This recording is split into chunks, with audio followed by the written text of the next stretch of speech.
ജീവിതയാത്ര തൻ ലക്ഷ്യം മറന്നു ഞാൻ അതിദൂരം ഓടി വിവശനായി.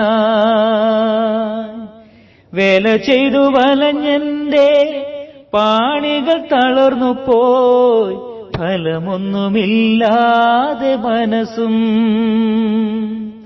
മാറാത്ത വ്യാധികൾ എന്നിൽ പടരവേ നോവേറ്റു പിടയുന്നു ഞാൻ. ഉള്ളം കാണുന്ന നാഥ, കാരുണ്യമേകുന്ന നാഥ, ഉള്ളിനുള്ളിലുണ്ടേറെ നൊമ്പരങ്ങൾ നാഥ, കേട്ടിടുവാൻ നീ മാത്രമുള്ളൂ.